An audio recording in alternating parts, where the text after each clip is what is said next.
আসসালামু আলাইকুম। আশা করি আল্লাহর রহমতে সবাই ভালো আছেন। আজকে আমি গাড়ির ব্যাটারি বিষয়ে কথা বলবো, যে গাড়ির ব্যাটারিটা কিভাবে মেনটেনেন্স করতে হবে, তাহলে ব্যাটারিটা দীর্ঘদিন ভালো সার্ভিস দেবে, সেই বিষয়ে আলোচনা করব। দেখুন, আমি ভিডিওতে যে ব্যাটারিটা দেখাচ্ছি এটা হচ্ছে 12 ভোল্টের ব্যাটারি। এটা সিঙ্গেল ব্যাটারি। ব্যাটারির গায়ের লেখাগুলো যদি আমি দেখি, এখানে লেখা আছে আপার লেভেল। এই যে দেখুন লেখা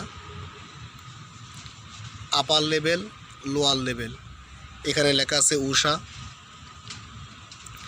তারপর ব্যাটারি মডেল, এরপর 12 ভোল্ট কত এম্পিয়ার, কোন দেশের তৈরি সেটা লেখা আছে। তো আমি প্রথম থেকে বলি যে আপার লেভেল, এটার অর্থ হচ্ছে এই ব্যাটারির ভিতরে যে পানি দেওয়া আছে, ইলেকট্রোলাইট পানি দেওয়া আছে, এই আপার লেভেল সর্বোচ্চ এই লেভেল পর্যন্ত এই পানির লেভেলটা রাখতে হবে।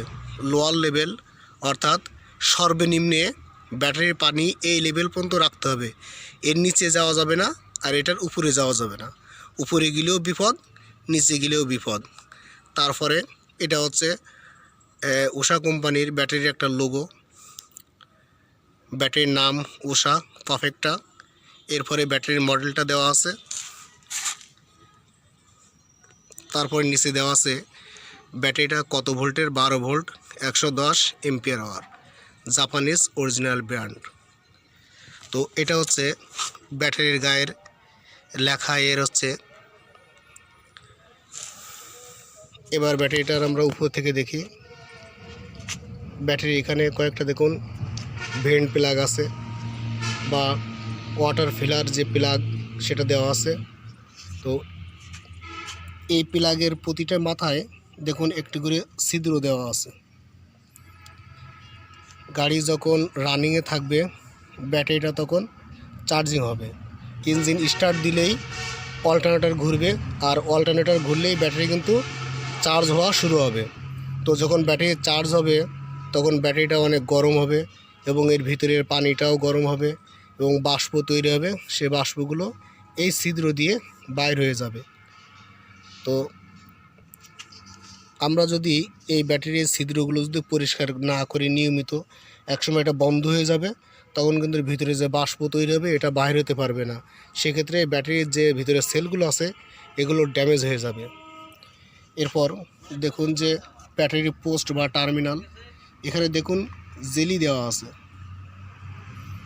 এই যে এখানে এই যে এটা জেলি দেওয়া আছে, জেলিটা এরকম জেলি দিয়ে রাখবেন, তাহলে ব্যাটারির পোস্টটা খুব ভালো থাকবে, সহজে নষ্ট হবে না।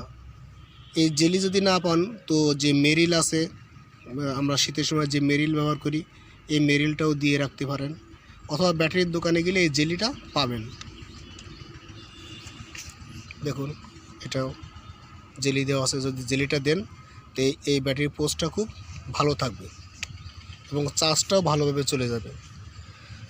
তো আমি এখান থেকে দেখালাম যে ব্যাটারির পানি আপনি রাখবেন সর্বোচ্চ এই লেভেল পর্যন্ত এবং সর্বনিম্ন এই লেভেল পর্যন্ত। তো অনেক সময় হয় যে যখন ব্যাটারিটার বয়স দীর্ঘদিন হয়ে যায় তখন দেখা যায় যে এই লেভেলগুলো মুছে যায়, তখন সঠিকভাবে বোঝা যায় না যে আমার আসলে ব্যাটারির পানি কতটুকু রাখতে হবে এই লেভেলটা। তো সেটা আমি এখান থেকেও দেখতে পারবো। উপরে আমার এই ভেন্ট প্লাগটা যদি আমি খুলি,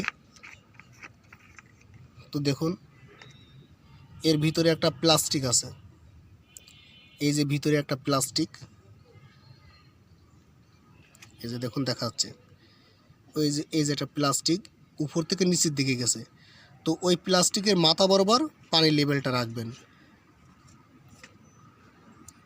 এই ভিতর দিকে যে প্লাস্টিকটা গেছে ওই প্লাস্টিকের মাথা বরাবর আপনার ভিতরে ব্যাটারির পানির লেভেলটা রাখবেন, তাহলে আপনার ব্যাটারির এই যে আপার লেভেলটা ঠিক থাকবে।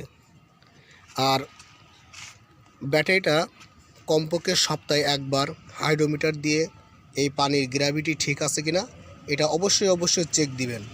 তো আমি এখন দেখাবো যে হাইড্রোমিটার দিয়ে কিভাবে পানির গ্র্যাভিটি চেক দিতে হয়।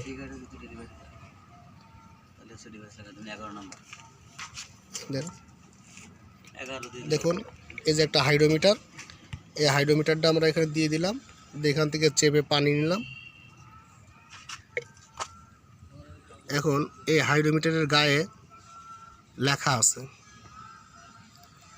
এই যে এখানে আমি একটু ক্লিয়ার করে দেখাই দিই। এই যে দেখুন লেখা আছে 1200 আর এইখানে লেখা আছে 1300। এই যে আমার আঙ্গুলের মাথায় লেখা আছে 1300, এটা লেখা আছে 12 আর এটা লেখা আছে 13। তো আপনার 12.5 থেকে 1300 পর্যন্ত এই হাইড্রোমিটার দিয়ে চেক করে এই লেভেলটা রাখবেন, সঠিক রাখবেন। আমি আবার দেখাই দিই, পানিটা ফেলে দেন, হাইড্রোমিটারটা আমার কাছে দেন। এই দেখুন এটা হচ্ছে ব্যাটারির পানি গ্র্যাভিটি ঠিক আছে কিনা চেক করার জন্য হাইড্রোমিটার। তো আপনারা সবাই একটা হাইড্রোমিটার এভাবে কিনে রাখবেন। যারা গাড়ি ব্যবহার করেন তাদের এটা সবসময় কাছে রাখা অবশ্যই প্রয়োজন। কারণ আপনার ব্যাটারির পানির গ্র্যাভিটি ঠিক আছে কিনা যদি আপনি এটা নিয়মিত চেক না দেন তাহলে কিন্তু আপনার ব্যাটারিটা দ্রুত নষ্ট হয়ে যাবে। আর একটা ব্যাটারির দামই অনেক, সেক্ষেত্রে দেখা যায় ব্যাটারি যদি নষ্ট হয়ে যায় তাহলে কিন্তু আপনি রাত্রি ঠিকমতো আলো পাবেন না বা গাড়িটা চালাতেও ড্রাইভারের কষ্ট হবে। তো এই যে হাইড্রোমিটারে এখানে আমি চাপ দিব। প্রথমে হচ্ছে হাইড্রোমিটারটা ভিতরে দিব, ব্যাটারির ভিতরে ঢোকাই দিব, দিয়ে এখানে এখন চাপ দিয়ে ধরবো। চাপ দিয়ে ধরে পানি এভাবে উঠাই নিব। উঠাই নিয়ে দেখুন যদি আমি গায়ে ধরি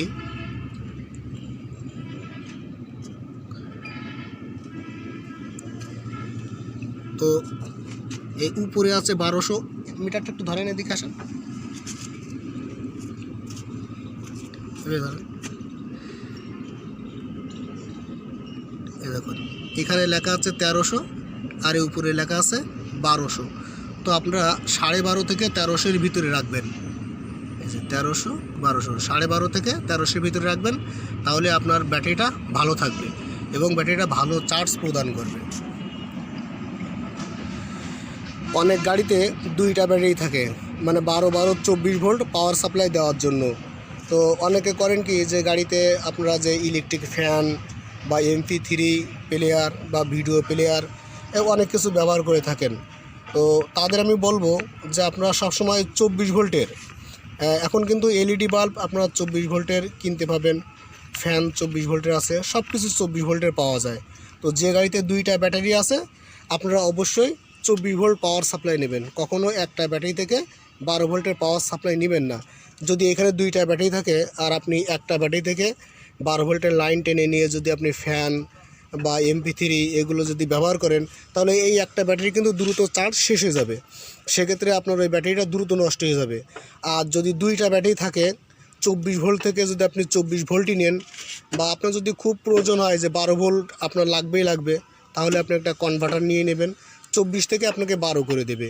সেক্ষেত্রে আপনার ব্যাটারি 2টা কিন্তু অনেক ভালো থাকবে এবং দীর্ঘদিন ব্যাটারিটা নির্বিচ্ছিন্নভাবে সার্ভিস দিবে। তো এমন আরও ভিডিও দেখতে চাইলে আমার চ্যানেলটা সাবস্ক্রাইব করে রাখুন, লাইক বাটনে একটি লাইক দিবেন। ভালো থাকবেন সবাই, আল্লাহ হাফেজ।